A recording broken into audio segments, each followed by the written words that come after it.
Buenas tardes, doctora. Quienes habla es Ronald Valareso y el tema que mi grupo y yo vamos a socializar es acerca de la harina autolodable, el pan, su composición, legislación, bollos, cholas y betunes. Como índice tenemos la harina autolodable, junto a su composición, el análisis de la harina, la composición del pan, legislación del pan y por último, bollos, cholas y betunes. Como objetivo, hemos decidido colocar dos. El primero es describir los componentes principales de la harina autolodable, así como también los métodos analíticos aplicados y también los principios básicos que regulan lo que vendría a ser la capacidad lodable de dicha harina. Como segundo objetivo, tenemos que examinar los procesos tecnológicos del pan, como también los aditivos y a su vez las normativas que regulan ingredientes y la cantidad que debe aplicarse a lo que vendría a ser la formulación del pan. Como introducción tenemos que la harina autoludable es un ingrediente de gran importancia en lo que vendría a ser la panificación, ya que consta de varios ingredientes como puede ser el bicarbonato, la propia harina o lo que vendría a ser los sulfatos ácidos. Estos van a lograr lo que vendría a ser la producción de dióxido de carbono sin la necesidad de lo que son las levaduras. A su vez, la calidad del pan, de la harina, perdón, va a depender de los análisis de calidad que se le apliquen, como pueden ser lo que es la prueba de cenizas o también lo que es la determinación de dióxido de carbono residual o total. A su vez, también vamos a hablar acerca del pan, como puede ser los procesos tecnológicos que se van a aplicar, como también los aditivos, que influyen tanto en la textura, lo que es el volumen y la estabilidad. Así también las normativas que van a regular lo que vendría a ser los ingredientes permitidos y las cantidades que se pueden emplear. Ahora bien, ya yéndonos de fondo en lo que es la harina autoludable, tenemos que los componentes son la harina, el carbonato de sodio, el fosfato ácido que puede ser tanto de sodio como de calcio.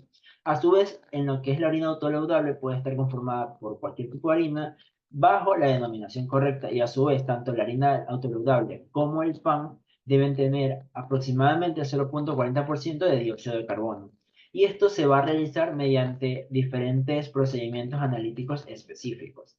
En el caso de los análisis de harina autoleudable, van a ser exámenes microbiológicos, contaminantes totales, lo que es la detección cualitativa de los ingredientes ácidos, la estandarización cuantitativa de los ingredientes, lo que son la prueba de cenizas y por último la determinación de dióxido de carbono total y residual. Ahora bien, tenemos el una de las pruebas que es el dióxido de carbono disponible. Aquí lo que nos trata de decir es que el sulfato del calcio aporta al dióxido de carbono total en lo que es la determinación del método usual. Aquí vamos a diferenciarlo en dióxido de carbono total y dióxido de carbono residual. En el caso del dióxido de carbono total, esta prueba consiste en la cuantificación del dióxido de carbono mediante la mezcla o combinación de lo que es la harina autoludable junto a una solución diluida de ácido sulfúrico, que va a hervir durante 5 minutos y mediante esto podremos ver los cambios que se presentan. Ahora, en el caso del dióxido de carbono residual, lo que se va a hacer es una mezcla entre 5 gramos de harina con agua, con lo que vendría a ser agua destilada. Después de tener esta mezcla homogénea, se va a agregar agua destilada de nuevo, pero 20 veces más de la cantidad propuesta inicialmente por la harina.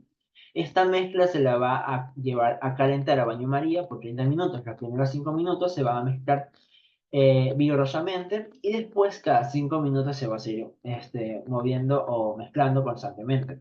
Después de esto se lo lleva a hervir durante 3 minutos y durante asimismo agitación constante y después se lo pasa al equipo para determinar el dióxido de carbono presente. Ahora bien, el dióxido de carbono puede cuantificarse tanto por métodos gravimétricos, volumétricos o gasimétricos. Quienes habla es Carla Maruri y les voy a explicar un poco sobre el bicarbonato de sodio, las adicciones de minerales y la composición del pan. Como primero tenemos el bicarbonato de sodio, donde esta nos dicen que en las harinas autoleudables la cantidad de bicarbonato de sodio es baja, pero el sulfato de calcio también contribuye al dióxido de carbono que se mide con la metodología tradicional. Sin embargo, los investigadores Stevenson y Harlech demostraron algo muy importante.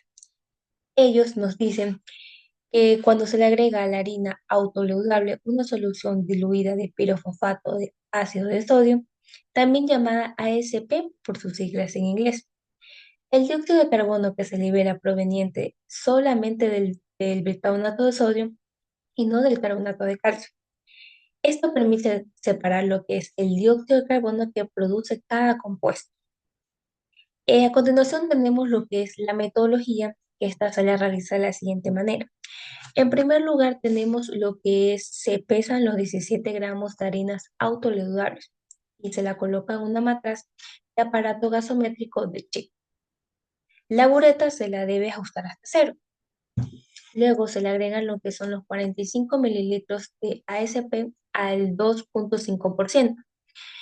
Se la agita y se la mezcla por 2 minutos y se la deja reposar por 5 minutos. Después se la iguala en la bureta usando lo que es un bulbo de nivelación y se lee el volumen de gas producido. Ese volumen debe ser corregido tanto como por presión o como por temperatura. Finalmente se compara un testigo para saber cuánto dióxido de carbono proviene únicamente del bicarbonato de sodio. También tenemos lo que es para medir el dióxido de carbono total, lo que proviene tanto como de bicarbonato y como de sulfato. Esta se repite como la metodología anteriormente explicada, pero en este caso usando lo que es un ácido sulfúrico diluido. Como sulfato de calcio produce muy poco gas, en este caso es necesario repetir varias veces este análisis para tener buenos resultados, tener resultados confiables. También se indica que el sulfato del calcio no siempre es obligatorio en las harinas autoleudales, pero siempre si se usa el ASP como ingrediente ácido. La harina debe contener en este análisis por lo menos 0,2% de calcio. A continuación, tenemos lo que son las adiciones de minerales que consta de la siguiente metodología. Primero tenemos que mezclar 50 gramos de harina autoleudales con 200 mililitros de tetracloruro de carbono con un separador especial.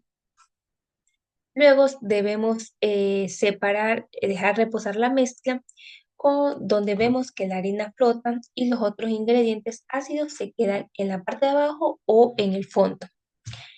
Estos ingredientes sólidos se los recogen y luego el vapor es el líquido. Y se analizan para identificar minerales añadidos como son los bicarbonatos, los fosfatos o lactatos. En este método sirve porque mantiene a los ingredientes en su estado natural, sin que el calor los modifique. Por último, si queremos detectar lo que es óxidos metálicos, la harina debe mezclarse 2 veces con tetracloruro de carbono para obtener resultados más precisos. A continuación tenemos lo que es la composición del pan. Valga la redundancia, el pan está compuesto por una masa tanto de harina de trigo o como de centeno, de levaduras, aguas y otros ingredientes, en la cual esta es fermentada y es horneada. Mi nombre es Milena Pincay Cruz y continuando con el tema, generalmente se emplean dos métodos para la producción industrial del pan.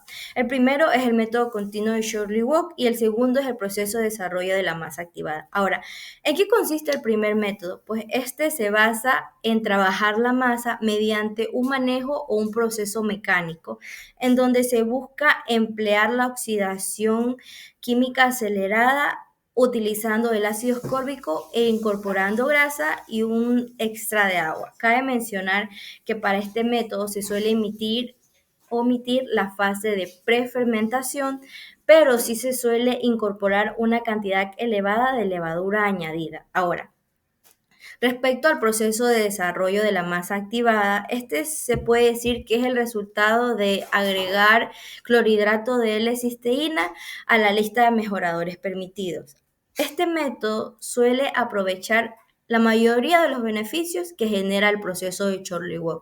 Y a diferencia de este método, el proceso de desarrollo de masa activada no requiere de manera estricta el uso de mezcladoras de masa de alta velocidad. Por otra parte, respecto a los microorganismos, estos no suelen generar un problema o un daño a las harinas, pero sí existen hongos y bacterias que suelen deteriorar el pan. En este caso, una de las bacterias más conocidas es el Bacillus subtilis, el cual sí logra resistir al proceso de horneado y cuando está presente en el pan suele tornar a una coloración de amarillo café y genera que el pan desprenda un olor similar a una fruta podrida. En el peor de los casos, el pan se torna de color café. Por otra parte, también existen otras bacterias y hongos que generan infecciones. En este caso tenemos a la bacteria Serratia marcensis, el cual también toma el nombre de pan sangrante. ¿Y por qué tiene este nombre? Porque cuando esta bacteria se encuentra presente en el pan suele tornar un color rojo brillante. Ahora, existe otro tipo de infección, pero esta es generada por un hongo, el cual se llama Molinia cytophilia. También tiene el nombre de hongo rojo de pan y esto se debe a que el pan se torna de un color rosado salmón. Cabe recalcar que estos tipos de infecciones generadas por hongos y bacterias no suelen ser usuales en las panificadoras, pero sí se presentan con mayor frecuencia en el pan envuelto, cuando el pan ya se encuentra en su proceso de rebanada, es decir, que suelen atacar o contaminar al pan en su proceso de despacho. Ahora, respecto a la legislación, pues los principales estándares de reglamentos para la preparación del pan se encuentran en la normativa de pan y harinas de 1984, en donde se describen los ingredientes específicos para cada tipo de pan. En este caso tenemos al pan blanco, al pan de centeno, al pan de germen de trigo, al pan integral y al pan de soya. Ahora, el pan blanco se describe específicamente que para su preparación se debe usar la harina de trigo, levadura y agua tras un proceso de fermentación y horneado. Ahora, también se pueden agregar ingredientes adicionales y algunos de estos suelen estar en la lista de restringidos y se pueden usar estos ingredientes de aquella lista solamente si van a estar bajo una cantidad controlada, la cual va a estar relacionada con el peso o la cantidad relacionada a la harina que se va a utilizar para la elaboración del pan. Por otra parte, los ingredientes permitidos son los siguientes: la sal, los aceites, las grasas comestibles, el azúcar, la leche, el gluten de trigo, el germen de trigo, el trigo de centeno, la harina de malta, el huevo en forma líquida o en polvo. Ok, mi nombre es Xiomara Cobo y yo les voy a hablar sobre el pan de centeno, el pan de germen de trigo y el pan integral. Debemos conocer que el pan de centeno debe contener un mínimo de 0.6% de fibra, que viene a ser la base seca del pan. También debemos conocer que se pueden usar todos los ingredientes permitidos para el pan blanco, pero adicionalmente el límite para la harina de soya es del 5%. El pan de germen de trigo, a una diferencia del pan de centeno, debe contener un mínimo del 10%, pero del germen de trigo procesado, así como los aditivos permitidos para el pan de centeno. Ahora bien, el pan integral debe prepararse con harina integral, misma que esta debe estar sin la adición de las harinas de los otros cereales. Ya, además, se permiten que los ingredientes usados en el pan blanco tienen que tener con la excepción de que el nombre del alimento debe indicar la presencia de la leche y los productos de leche. Puede ser el huevo líquido o en polvo, el germen de trigo, de la harina o de arroz o de los productos de avena siempre que se usen. ¿Ya? Los ingredientes del pan de soya están limitados como aquellos permitidos para el pan blanco. Con la adición del bicarbonato de sodio, se hace la consideración para la venta del pan parcialmente horneado, siempre que el nombre indique que se requiere un cocimiento posterior. ¿Ya? Los reglamentos también contienen una tabla de aditivos que son específicamente permitidos en el pan. Ya, además de los aprobados para el pan y las harinas, los anuncios en las etiquetas están sujetos a lo que son las cláusulas generales de los reglamentos del etiquetado de los alimentos. Ahora bien, también les voy a hablar sobre los bollos, cholas y betunes. Debemos conocer que después de todo lo que fue en las negociaciones con el Comité de la Industria de la Panificación sobre la confitería de las harinas, que se publicó en el año de 1917, el Código de las Prácticas de LAJAC número 7 sobre los bollos, las cholas y los betunes, aunque bajo la reorganización del Código Local de Laja se desintegró, lo cual el código aún es observado por la industria y por las autoridades, lo cual establece que los bollos deben contener valores expresados en porcentajes de las harinas en base de peso sobre peso. 1. Por lo menos el 5% del huevo entero líquido, ¿ya? O su equivalente, ya sea del huevo en polvo o grasa adicionada o ambos ingredientes. 2. Por lo menos el 10% en todos estos o de ambos ingredientes junto con el azúcar. Lo cual causó un desacierto porque nos mencionan que las cholas que tienen el mismo grado de enriquecimiento deben considerarse como los bollos. Ahora, los betunes son preparados para el relleno o para la decoración hechos de mantequilla y azúcar, ya, con o sin otros ingredientes, y deben contener por lo menos el 22.5% de la grasa de la mantequilla y no deben contener otro tipo de grasa. Ahora, en inglés, para aparecer deben estar indicados con una sola palabra, es decir, no como buttercream ni tampoco separados con un guión. ¿Ya? Ahora, para concluir, debemos conocer que el análisis de la harina autoleudante demuestra tanto que su calidez depende principalmente del balance adecuado entre el bicarbonato de sodio y los fosfatos ácidos, así como la cantidad también del dióxido de carbono disponible, el cual debe cumplir con los estándares establecidos. ¿Ya? Los métodos de determinación del dióxido de carbono total y residual, junto con la evaluación de cenizas, contaminantes e ingredientes añadidos, que es lo que nos van a permitir asegurar su funcionalidad leudante. De igual manera, debemos conocer que estos procesos utilizados en la panificación, como son los métodos industriales, del amasado, el control de la incorporación de los mejoradores en la textura, en los emulsionantes y el control de la acidez, influyen de una manera directa, tanto en lo que nos menciona como la textura, el volumen y la conservación del pan.